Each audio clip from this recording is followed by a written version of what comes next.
पूर्णिया जिले में ऐसे बहुत से गांव और कस्बे हैं जो आज भी अपने नामों पर नीलहे साहबों का बोझ ढो रहे हैं। वीरान जंगलों और मैदानों में नीलकोठी के खंडहर रही बटोहियों को आज भी नीलयुग की भूली हुई कहानियां याद दिला देते हैं। गौना करके नई दुल्हन के साथ घर लौटता हुआ नौजवान अपने गाड़ीवान से कहता है, जरा यहाँ गाड़ी धीरे धीरे हाँकना, कन्या साहेब की कोठी देखेगी। यही है मकै साहब की कोठी। वहाँ है नील महीने का हौज।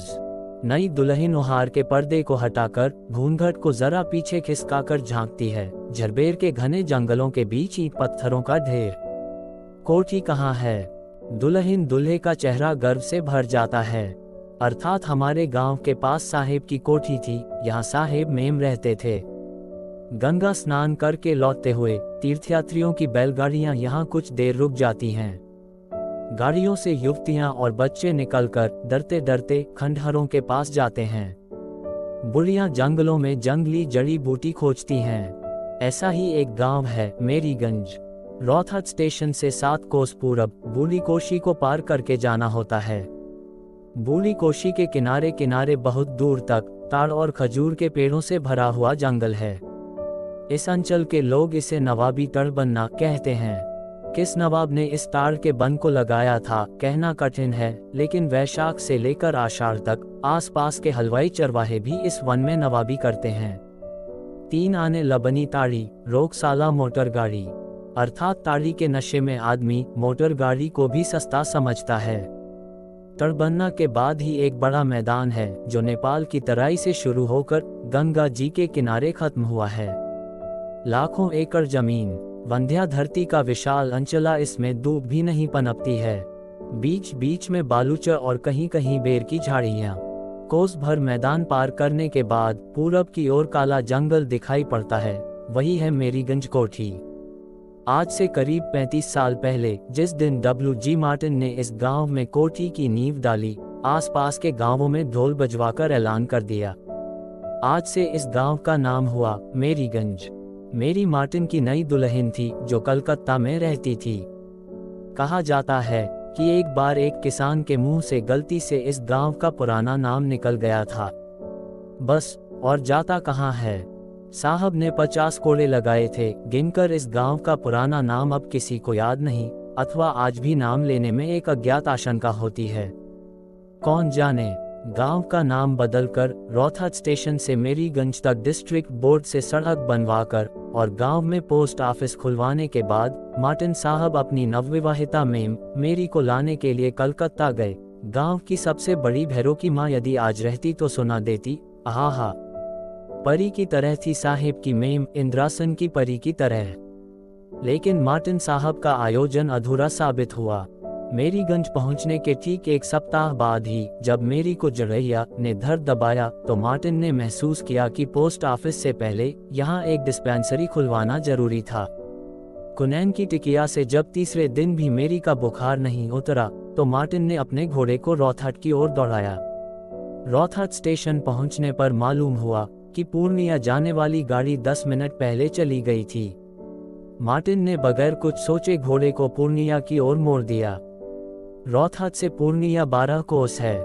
मेरीगंज में किसी से पूछिए, वह आपको मार्टिन के पनखराज घोड़े की यह कहानी विस्तार पूर्वक सुना देगा। जिस समय मार्टिन पुरैनिया के सिविल सर्जन के बंगले पर पहुंचा, पुरैनिया स्टेशन पर गाड़ी पहुंची भी नहीं थी। किंतु मार्टिन का पनखराज घोड़ा और सिविल सर्जन साहब की हवा गाड़ी जब तक मेरीगंज पहुंचे, मेरी को मलेरिया निगल चुका था। ट्यूबवेल के पास गड्ढे में घुसकर घुंघराले रेशमी बालों वाले सिर पर कीचड़ थोपते थोपते मेरी मर गई थी। मेरी की लाश को दफनाने के बाद ही मार्टिन पूर्णिया गया। Civil surgeon, district magistrate, district board के चेयरमैन और हेल्थ ऑफिसर से मिला। एक छोटी सी डिस्पेंसरी की मंजूरी के लिए जमीन आसमान एक करता रहा। डिस्पेंसरी के लिए अपनी जमीन रजिस्ट्री कर दी। अधिकारियों ने आश्वासन दिलाया, अगले साल जरूर डिस्पेंसरी खुल जाएगी। ठीक इसी समय जर्मनी के वैज्ञानिकों ने एक चुटकी में नीलयुग का अंत कर दिया। कोयले से नील बनाने की वैज्ञानिक विधि का प्रयोग सफल हुआ और नीलहे साहबों की कोठियों की दीवारें अर्रा कर गिर पड़। साहबों ने कोठियां बेचकर जमींदारियां खरीदनी शुरू की। बहुतों ने व्यापार आरंभ किया। मार्टिन की दुनिया तो पहले ही उजड़ चुकी थी, दिमाग भी बिगड़ गया। बगल में रही कागजों का पुलिंदा दबाए हुए पगला मार्टिन दिन भर पूर्णिया कचहरी में चक्कर काटता फिरता था। हर मिलने वाले से कहता था, गवर्नमेंट ने एक डिस्पेंसरी का हुक्म दे दिया है, अगले साल खुल जाएगा। कहते हैं कि पटना और दिल्ली की दौड़ धूप के बाद एक बार वह बहुत उदास होकर मेरीगंज लौटा। मेरी की कब्र पर लेटकर सारा दिन रोता रहा, डार्लिंग, डॉक्टर नहीं आएगा। इसके बाद उसका पागलपन इतना बढ़ गया कि अधिकारियों ने उसे कांके भेज दिया और कांके के पागलखाने में ही उसकी मृत्यु हो गई। कोठी के बगीचे में अंग्रेजी फूलों के जंगल में आज भी मेरी की कब्र मौजूद है। कोठी की इमारत ढह गई है, नील के हौज टूट फूट गए हैं, पीपल, बबूल तथा अन्य जंगली पेड़ों का एक घना जंगल तैयार हो गया है। लोग उधर दिन में भी नहीं जाते। कलमी आम का बाग तहसीलदार साहब ने बंदोबस्त में ले लिया है, इसलिए आम का बाग साफ सुथरा है। किंतु कोठी के जंगल में तो दिन में भी सियार बोलता है। लोग उसे भूथा जंगल कहते हैं। ततमाटोले का नंदलाल एक बार ईंट लाने गया, ईंट के हाथ लगाते ही खत्म हो गया था। जंगल से एक प्रेतनी निकली और नंदलाल को कोड़े से पीटने लगी। सांप के कोड़े से नंदलाल वहीं ढेर हो गया। बगुले की तरह उजली प्रेतनी। मेरीगंज एक बड़ा गांव है, 12 बरन के लोग रहते हैं। गांव के पूर्व में एक धारा है जिसे कमला नदी कहते हैं। बरसात में कमला भर जाती है, बाकी मौसम में बड़े बड़े गड्ढों में पानी जमा रहता है। मछलियों और कमल के फूलों से भरे हुए गड्ढे।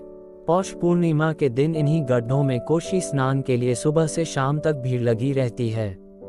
रौथहट स्टेशन से हलवाई और परचून की दुकानें आती हैं। कमला मैया के महात्म के बारे में। रांची स्थित पागलखाना। गांव के लोग तरह तरह की कहानियां कहते हैं। गांव में किसी के यहाँ शादी ब्याह या श्राद्ध का भोज हो, गृहस्थी स्नान करके गले में कपड़े का खूंट डालकर कमला मैया को पान सुपारी से निमंत्रित करता था। इसके बाद पानी में हिलोरें उठने लगती थीं, चीख जैसे नील के हौज में नील मथा जा रहा हो। फिर किनारे पर चांदी के थालों, कटोरों और गिलासों का ढेर लग जाता था। गृहस्थी सभी बर्तनों को गिनकर ले जाता था और भोज समाप्त होते ही कमला मैया को लौटा आता था। लेकिन सभी की नीयत एक जैसी नहीं होती। एक बार एक गृहस्थी ने कुछ थालियां और कटोरे चुरा रखे। बस उसी दिन से मैया ने बर्तनदान बंद कर दिया और उस गृहस्थी का तो वंश ही खत्म हो गया, एकदम निर्मूल। उस बिगड़ी नियत वाले गृहस्थी के बारे में गांव में 2 राय हैं। राजपूत टोली के लोगों का कहना है वह कायस्थ टोली का गृहस्थी था। कायस्थ टोली वाले कहते हैं वह राजपूत था। राजपूतों और कायस्थों में पुश्तैनी मन मुटाव और झगड़े होते आए हैं। ब्राह्मणों की संख्या कम है, इसलिए वे हमेशा तीसरी शक्ति का कर्तव्य पूरा करते रहे हैं। अभी कुछ दिनों से यादवों के दल ने भी जोर पकड़ा है। जनेऊ लेने के बाद भी राजपूतों ने यदुवंशी क्षत्रिय को मान्यता नहीं दी। इसके विपरीत समय समय पर यदुवंशियों के क्षत्रित्व को वे व्यंग विद्रूप के बाणों से उभारते रहे। एक बार यदुवंशियों ने खुली चुनौती दे दी। बात तूल पकड़ने लगी थी। दोनों ओर से लोग लगे हुए थे। यदुवंशियों को कायस्थ टोली के मुखिया तहसीलदार विश्वनाथ प्रसाद मल्लिक ने विश्वास दिलाया, मामले मुकदमे की पूरी पैरवी करेंगे। जमींदारी कचहरी के वकील बसंतो बाबू कह रहे थे, यादवों को सरकार ने राजपूत मान लिया है, इसका मुकदमा तो धूमधाम से चलेगा। खुद वकील साहब कह रहे थे। राजपूतों को ब्राह्मण टोली के पंडितों ने समझाया, जब जब धर्म की हानि हुई है, राजपूतों ने ही उनकी रक्षा की है। घोर कलिकाल उपस्थित हैं, राजपूत अपनी वीरता से धर्म को बचा लें। लेकिन बात बड़ी नहीं, न जाने कैसे ये धर्मयुद्ध रुक गया। ब्राह्मण टोली के बड़े ज्योतिषी जी आज भी कहते हैं, ये राजपूतों के चुप रहने का फल है कि आज चारों ओर हर जाति के लोग गले में जनेऊ लटकाए फिर रहे हैं। भूमफोड़ क्षत्रिय तो कभी नहीं सुना था। शिव हो, शिव हो। अब गांव में 3 प्रमुख दल हैं, कायस्थ, राजपूत और यादव। ब्राह्मण लोग अभी भी तृतीय शक्ति हैं। गांव के अन्य जाति के लोग भी सुविधानुसार इन्हीं तीनों दलों में बंटे हुए हैं। कायस्थ टोली के मुखिया विश्वनाथ प्रसाद मल्लिक राजपारबंगा के तहसीलदार हैं। तहसीलदारी उनके खानदान में 3 पुश्तों से चली आ रही है। इसी के बल पर तहसीलदार साहब आज 1000 बीघे जमीन के एक बड़े काश्तकार हैं। कायस्थ टोली को गांव की अन्य जाति के लोग मालिकोला कहते हैं। राजपूत टोली के लोग कहते हैं कैथ टोली। ठाकुर रामकृपाल सिंह राजपूत टोली के मुखिया हैं। इनके दादा महारानी चंपावती की स्टेट के सिपाही थे और विश्वनाथ प्रसाद के दादा तहसीलदार कहते हैं कि जब महारानी चंपावती और राजपारबंगा में दीवानी मुकदमा चल रहा था तो विश्वनाथ प्रसाद के दादा राजपारबंगा स्टेट की ओर मिल गए थे। स्टेट वालों को महारानी के सारे गुप्त कागजात हाथ लग गए और महारानी मुकदमे में हार गई। काशी जाने से पहले महारानी ने रामकृपाल सिंह के नाम अपनी बची हुई 300 बीघे जमीन की लिखापढ़ी कर दी थी। रामकृपाल सिंह कहते हैं कि उनके दादा ने महारानी को एक बार डकैतों के हाथ से अकेले ही बचाया था। इसी के इनाम में महारानी ने दानपत्र लिख दिया था। कायस्थ टोली के लोग राजपूत टोली को सिपहिया टोली कहते हैं। यादवों का दल नया है। इनके मुखिया खेलावन यादव को 10 बरस पहले तक लोगों ने भैंस चराते देखा है। दूध घी की बिक्री से जमाए हुए पैसे की बात जब चारों ओर बुरी तरह फैल गई तो खेलावन को बड़ी चिंता हुई।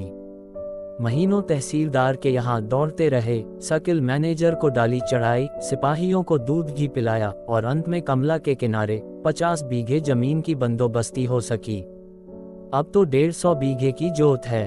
बड़ा बेटा सकलदीप अर्रिया बैरगाछी में नाना के घर पर रहकर हाई स्कूल में पढ़ता है। खेलावन सिंह यादव को लोग नया मातबर कहते हैं, लेकिन यादव क्षत्रिय टोली को अब गोअ टोली कहने की हिम्मत कोई नहीं करता। यादव टोली में 12 मास शाम को अखाड़ा जमता है। 4 बजे दिन से ही शोभन मोची ढोल पीटता रहता है, धाक धिना धाक धिना। ढोल के हड़ताल पर यादव टोली के बूढ़े बच्चे जवान दंड बैठक और पहलवानी के पैंतरे सीखते हैं। सारे मेरीगंज में 10 आदमी पढ़े लिखे हैं।